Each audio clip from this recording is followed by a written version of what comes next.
High school is a turbulent time for a lot of us, to say the least. Subjects are a lot harder, classes feel longer, and because you're older, there can be so much more pressure put on you by your teachers and parents alike. There's a lot more onus for you to perform well in tests and make sure that you get good grades, thanks to everyone around you telling you that these are the most important years of your life, or that your high school experience will determine your whole future for good or for bad.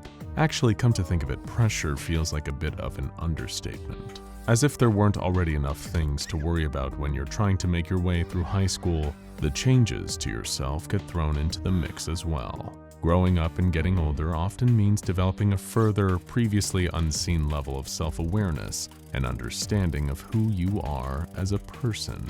That can be true of any part of life, but high school can often be the first time we're aware of ourselves in such a heightened way.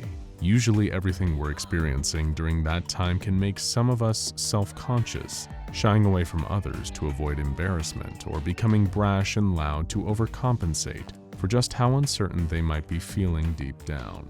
Then, of course, on top of that already huge mountain, romantic feelings get thrown into the mix as well. Sure, in the grand scheme of things, high school romances are usually just tiny, almost insignificant footnotes in the stories of our lives. But obviously, they don't feel like it at the time. When you're right there, living through that part of your life without the benefit of hindsight that comes later, your high school crush can feel like the very center of the entire universe. Being introduced to and surrounded by more people than ever, more than any previous stage of schooling, means that romantic feelings usually have a higher likelihood of developing and are made more prominent by the whole other whirlwind of things that high school brings with it. Case in point, Ellie was having this exact problem. For as long as she could remember, she had never really got people. They were confusing, complicated, and completely unpredictable. Usually, they frustrated Ellie, which made it hard for her to talk to most of her classmates, especially if she didn't already know them that well. The common ground could sometimes make it a little easier. It helped break the ice, but finding those shared interests or similarities was often harder than just spending time on her own. Then came along Marcus, or Marky, as Ellie heard he preferred to be called. On the first day of the semester, she had been placed in a new math class. The second Marky came walking through the door, she immediately found herself unable to keep her eyes off him, especially because he ended up taking the seat directly in front of hers, meaning he was always filling up most of her view when she looked straight ahead. Despite looking like a skater type, from what Ellie observed, Marky was pretty sharp. She was no slouch herself, usually noting down correct answers a few moments before whoever the teacher called on. Whenever Marky was called on, he also had the exact right solution to whatever problem or equation the rest of the class was probably still struggling to keep up with. Despite knowing very little about him, Ellie couldn't help feeling a certain new and unfamiliar way towards this particular classmate. It was like they were both operating at the same speed, on identical wavelengths. If only she knew more about him. And it was during class that Ellie had an idea about how she could get to know him better, but without the awkward, uncomfortable interactions that came from slipping about on the ice rather than breaking it. She could use the doll. Sure, she had been mulling it over, toying with the possibility for a while, but wasn't certain that it was right for her to follow that course of action. But as the days turned into weeks, getting deeper and deeper into the semester brought with it the possibility that another girl would catch Marky's attention the way he had caught Ellie's. Just the thought of that alone made her want to cry. She couldn't bear to see it become reality. One day in class, her chance presented itself on what had been an unusually hot day. The scorching heat outdoors was causing all the students to groan in discomfort, barely able to acknowledge anything other than the high temperature. Meanwhile, all the teachers could possibly do was open up the windows to counteract the relentless weather, but it was nothing more than a futile gesture. Sitting down in front of Ellie, Marky shrugged off the denim jacket he always wore, leaving it to hang over the back of his chair. Her eyes honed in on what she needed. Clinging to the surface of the acid-washed material was a single strand of black hair. She knew she had to pick her moment carefully. If the teacher, or any of the other students in the class, or worst of all, Marky himself, saw what she was doing, it would look beyond weird. Leaning forward on her desk as subtly as she could, Ellie slowly reached forward. Her fingers wouldn't reach. The back of Marky's chair was just an inch or two further than her arms extended. Ellie felt her heart stop for a split second as her crush moved in his chair, the shift causing the jacket to move and the strand of his hair dropped, almost falling out of sight. Sighing with relief as silently as she could, when she saw the black streak manage to stay attached to the denim, Ellie fished a pen out from inside her pencil case. Leaning forward again, she delicately lifted the pointed tip of her pen, hooking the hair onto it. Pulling it back towards her before anyone saw, she covered it with her hand, both to hide what she had done and to stop the precious hair from being caught by the warm, humid breeze pouring through the open windows. Gently, she placed the one missing component she needed into a clean tissue, which she then folded 4 times and kept in her jacket, constantly checking throughout the day to make sure it was still there. On more than one of those quick spot checks, Ellie felt her heart plummet downwards for a second when she couldn't immediately feel the tissue in her pocket, only to calm down a second later to realize it was still there, with its precious contents inside too. The rest of the day she felt tense, drumming her fingers together in impatience, every hour feeling like it would go on forever. It was just a case of waiting out the day until that final bell rung. The moment she was able, she rushed away from the school, walking home as quickly as she possibly could, one hand in her pocket to keep the hair secure. Ellie was lucky enough, or unlucky depending on your view, to live in the same town as her school and not too far away to need the bus. She could make her way there on foot in pretty decent time. Normally the buses from the school would pass her as she walked. Looking up, she saw one of the huge yellow vehicles driving down the street, and a familiar face sat at a window seat, Marky. Seeing him, Ellie quickened her pace, speed-walking home. The moment she unlocked the front door and closed it behind her, she threw off her backpack and raced upstairs to her bedroom. She knew exactly where she'd left it. As she flipped on her lamp, it was laying there on the desk ready for her, the Knotty Stalker. The tiny doll was made of one single knitted string, with a pair of shiny onyx beads against the red of its face in the place of eyes. Ellie had come across the little oddity in a box of her grandmother's things. Although she never knew her all that well after she had died, Ellie's mom had gone to clear her house up and came back with a few boxes full of keepsakes. "These are all your grandma's things I couldn't sell or think of what to do with," her mother explained, offering her the cardboard box. "If you can pick out anything that you like, it's yours, Elle. I'm sure Grandma wouldn't mind." Looking inside, there wasn't much save for a few old clothes, knickknacks, souvenirs, and trinkets that were mostly all broken, or the odd piece of jewelry that looked too worn out and rusted to wear. But right at the bottom was the doll. It was wrapped up in a crumpled piece of paper that might have been clear white at some point, but had changed shades with age. Unfolding it, Ellie read the message inscribed on one side. "Congratulations on your purchase of a genuine Knotty Stalker. Do you love someone but they won't give you the time of day? Do you wish you could hear what they say about you behind their back? Well, wonder no more. Using this fantabulous product, you can keep track of your loved one's every move and their every word. All you have to do is get a single hair from the head of the object of your desires, slip it under a loose string on our Knotty Stalker, and see what you're missing." Another wonderful product, brought to you by the factory. Now that same crumpled note was in Ellie's hands, her eyes scanning over the instructions a final time to make sure she knew exactly what to do. She didn't much care for the name of it though, Knotty Stalker. The latter word had a very negative connotation. What she was doing here wasn't stalking, Ellie told herself. She just wanted an easier way to learn about Marky. Surely there wouldn't be anything wrong with that. Pulling the tissue from her pocket, she carefully lay it flat on the desk and unfolded it. The hair was still there, secured between the thin folded paper. Delicately holding it between her finger and thumb, Ellie held the dark strand of Marky's hair in the light of her desk lamp. She treated it as gently as she could, making sure not to break the hair, worried that the doll might not work if it snapped. Taking great care, she slipped it through one of the loops in the Knotty Stalker's string. For a moment, nothing happened. The doll just lay there on the wooden surface of the desk. It was completely still. not showing even the slightest hint of any change. Feeling the worry building more and more, her heart drumming against her chest so loud that she could practically hear it, Ellie started frantically looking back over the instructions in case she had somehow missed a step.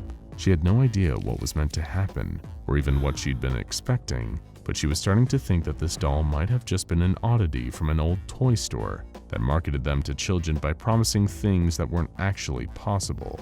"See you later, guys," a tiny little voice came from the desk, causing Ellie's heart to lurch in shock. The doll was standing upright on the wooden surface. Only seconds before, it had been lying flat on its back. As if by its own accord, the little knitted figure was upright, like it was a living thing.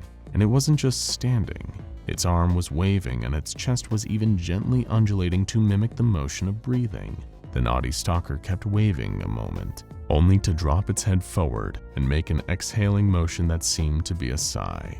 "I really wish they wouldn't keep calling me Marky," the same voice spoke up again, this time more clearly coming from the doll. Ellie watched it closer, transfixed with utter fascination. She was aware of the concept of a voodoo doll, a mystical charm that contained a person's hair affixed to a crude figure in order to influence them through magic.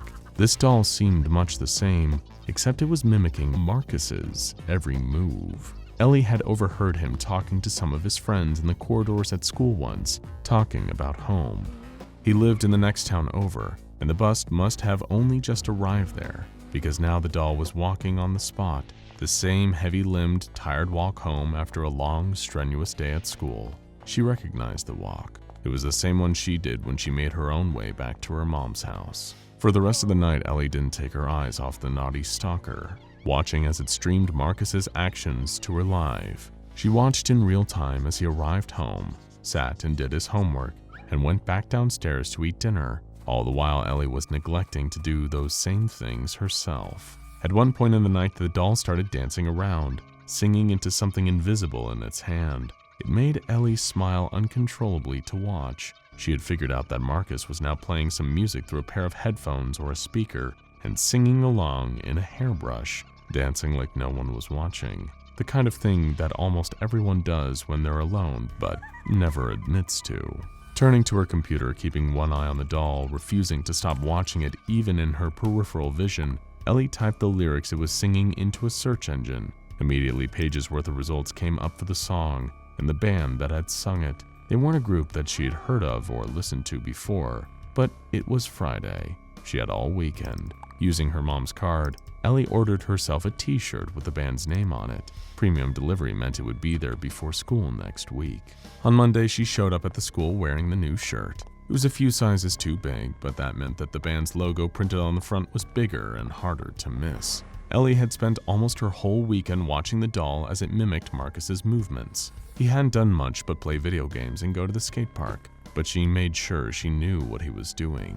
Anytime she wasn't watching, she was listening to the music he liked, getting familiar with it to prepare herself for what was about to happen, as if she had been studying to get ready for a test. Somehow, striding through the corridors full of students milling about first thing in the morning, Ellie felt more confident than ever. "Hey, Marcus," she greeted, spotting her crush rummaging around in his locker and walking straight up to him. "Hey, He paused, looking over her for what felt like the first time. Sorry, we have class together, right?" "Math, yeah," she replied, surprising herself at how quickly she'd recovered from the blow that he didn't even know her name. "I'm Ellie. I sit right behind you." Right. Marcus smiled. "You don't have to use my full name. Everyone just calls me Marky around here." "But you don't like that nickname. I can tell." Ellie shot him a smile, trying to do her best mysterious voice. How can you tell?" he asked. "Don't tell anyone?" She leaned forward and whispered, "But I'm kind of psychic." They both laughed, and Ellie caught Marcus's eye reading the band name on her shirt. "Hey, I had no idea that you were a Parallel Lunatics fan," he remarked. "That's my favorite band." "Well, I just started listening to them," Ellie replied. "Maybe you could recommend me some more of their albums?" Suddenly the school bells sounded, interrupting their conversation with a reminder that the day had to start. Waving goodbye and heading to class, Ellie was unable to stop herself from smiling now that her way in had worked. For the rest of the week, she kept relying on the doll. Every moment she wasn't in class, she was holding it to her ear, listening to Marcus's half of every conversation. The more she did, the more she learned about him, what music he liked, where he was thinking of going to college, and what he wanted to study there. Every time she passed him in the hallway, she'd give him a smile and wave, just to remind him that she was there. It was a long game, but she hoped it would end in the way she wanted. 9 days had passed since she started using the doll, and that's when it started to become somewhat unreliable. Over the weekend, it had been moving as though Marcus was at the skate park again, but when Ellie approached him to ask how his weekend was and if he'd enjoyed going skating, he looked at her with confusion. Marcus said he'd been visiting his dad that weekend and didn't have any time to go anywhere near the skate park. But that one inaccuracy was nothing compared to what she heard the doll say next. Still using it to listen in on Marcus's conversations, the Knotty Stalker had started relaying words that made her heart shatter into 1,000 fragments. She overheard him talking to a friend about her, saying horrible things, like how he thought she was weird and that she had clearly listened to parallel lunatics just to get his attention. Worst of all was when Ellie heard Marcus say through the doll that he would never want to date a girl like her. She was heartbroken, tears streaming down her face as she hid in the toilet cubicle during lunch break. Sniffling, wiping her eyes in her baggy band t-shirt, Ellie felt her sadness turning into a wave of rising anger. Throwing the door open, she marched out of the bathroom and started searching the school for Marcus. "How could you say those things about me?" she yelled furiously when she found him sitting on the window ledge halfway up the stairwell. "Huh?" he mumbled, lifting up his headphones, instantly noticing that she seemed upset. "Hey, Ellie, are you okay?" "You're a jerk," she screamed, almost choking on sobs that threatened to come bursting out in a flood of tears. "Why were you saying horrible stuff about me?" "What are you talking about?" Marcus asked, his face looking utterly confused. "Don't play dumb. You said I thought I was weird and that you'd never date someone like me." "Whoa, Ellie, I don't know who told you that, but that's not true. I mean, I don't know you all that well, but I never say anything like..." He tried to reply. "Liar!" She cut him off with another yell. "I heard you. I was listening to every word." "What do you mean you were listening?" The confusion on Marcus's face quickly turned to concern. In his mind, he was quickly putting two and two together. The band shirt, the question about the skate park. "Have you been following me?" Instantly, Ellie felt her stomach flip, her anger partially dissipating and replaced with fear. No, it's not like that," she said, trying to ease his look of obvious alarm. I just wanted to know more about you, and now I do." "What the hell does that mean?" Marcus asked, sounding almost frightened. I know everything about you." Ellie started stepping closer, thinking if she went in for a hug that might calm them both down. "I know all your favorite music, what you like to do for fun. I wanted to know because I really like you, but I didn't know how to talk to you." Stay away from me." Instinctively, Marcus's arm, reacting to her getting too close, pushed Ellie backwards. Behind her was nothing but a sharp drop and a flight of concrete steps. With a scream, she tumbled backward, her body barreling down the stairs until her head hit the ground at the bottom of the last stair, giving a sickening crack as her neck broke. Teachers could barely hold back the students that came crowding out, trying to get a better look as the paramedics came to take Ellie away. As they lifted her body onto a stretcher, nobody noticed something fall out of her pocket. An unused Knotty Stalker doll, a brand new instance of SCP-693. Now go and check out SCP-1562, the Carnivorous Slide, and SCP-137, a real toy, if you want to know more about anomalies that might seem like harmless fun and games at first, but can quickly become the stuff of childhood nightmares if you aren't careful.